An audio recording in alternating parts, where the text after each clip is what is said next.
механик дотроо ярьж байгаа энерги бол ерөөсөө хоёр төрлийн энерги. За энергийг бол E үсгээр тэмдэглэдэг. За энийг энерги гэж. Энерги. За энерги нь бол дотроо хоёр хэл төрөлтэй. Нэгдүгээрт потенциал энерги. Нөгөө талаас кинетик энерги. За потенциал өндөртэй хүн гинэ. Потенциалтай хүн гэж ярьдаг шүү дээ.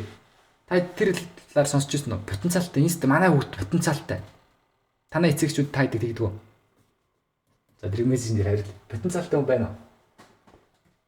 Потенциал одоо тэгж ярьдэн шүү дээ хүмүүс эцэгчүүд ч юм. Манай энэ үг нь потенциалтай даанц залах уу? Тэр юу гэсэн үг болохыг мэдэж байна. Потенциалтай хүн гэвэл ямар хүү юм? Байна шүү байна гинэ. Окей. За тэгээ чи юу гэж ойлгож байгаа потенциалтай гэдэг юм? За потенциалтай хүн гэдэг нь ер нь манай нийгэмд хийгээд эхлүүл те аргыг олоод эхлүүл маш хол явахаар л гэсэн үг шүү дээ. Тэрийг хэлж байгаа. Тэгэхээр потенциал энерги ч гэсэн яг тэрнтэй адилхан. Потенциал энерги бол ерөнхийд томьёо M үржигэн G үржигдэн H. За M бол масс. За бүгдээ нэг зүүмлж чад бичээд үзье заяа. Оо бид нэрийг томруулж чадсан шүү дээ. За M бол нэг нарийнх нар гэж үзье. Масс. За G бол хөндийн хүчний хурдтгал.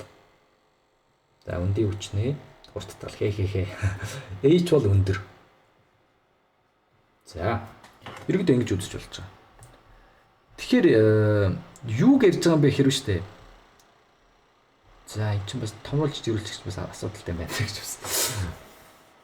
Потенциал энергитэй гэдэг нь аль болох өндөртэй байвал потенциал энерги өндөртэй л гэсэн. За нэг юм уулаа өрөө дээр юм чулуу бай. Энэ чулуу энерги өндөртэй юу? Ерөөс хөдөлгөөн байхгүй шүү.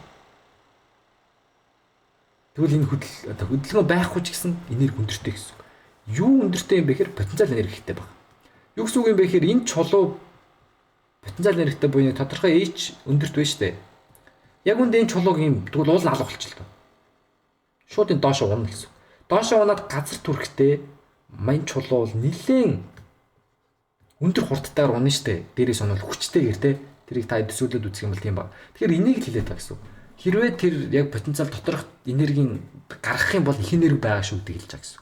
Энэ бол ерөөсөө байршлаас хамаарсан буюу энэ H гэсэн өдрөөс хамаарсан энерги шүү. За потенциал энерги бол. За дараагийнх нь болохоор кинетик энерги. За энэ бол одоо потенциалын ерөөдөө эсрэг талах гэсэн. За ингэж хүчиж байгаа кинетик. Кинетик энерги маань ерөөсөө хөдөлгөөний энерги.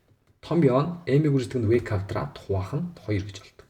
За M бол мэдээж хэрэг ойлгомжтой. Масс. За машин ингэж хүчилт. Заавал томруулж чирүүлж чагаар. За энэ бол хурд байх нэ. За тэгэхээр кинетик энерги бол ойлгомжтой. Мэдээж хэрэг хурдтай явж байгаа одоо нэг юм чулуу шидсэн л гэж бодъё л. Ийшээ V хурдтай M масстай чулуу. Энэ бол угаасаа энерги өндөртэй гэдгийг бид нэр шууд мэдэрч чадна шүү дээ. Мэдэрч чадна гэдэг байгаа. Ойлгож шүү дээ. Тэгээ энийг л хэлж байгаа гэсэн үг. Тэгэхээр энэ хоёр энерги маань хоорондоо нэг энерги шилждэг. Одоо жишээ нэг чулууг аваад дэше шидчихээ заяа. Одоо бид өмнөх жишээн дээр одоо нэгдүгээр жишээн дээр бол потенциалаас кинетик рүү шилжих жишээг үзүүлсэн шүү дээ. Харин нэг чулуу шидчих юм бол за яг доороос ингэ шидчихээ заяа дэшээ. V хурдтай M масстай. Шидчихвэл нэг тодорхой потенциал энергит хүрнэ. За M жаастай болно гэсэн. Тэгээ буцаад унаа. Тэгэхээр нэг лүг шилжил байж байгаа ерөөдөө энэ хоёр маань болохоор. Потенциал болон кинетик хоёр маань хоорондоо шилжиж идэг. За энэ дээр нэг ганцхан жишээ бодъё заа.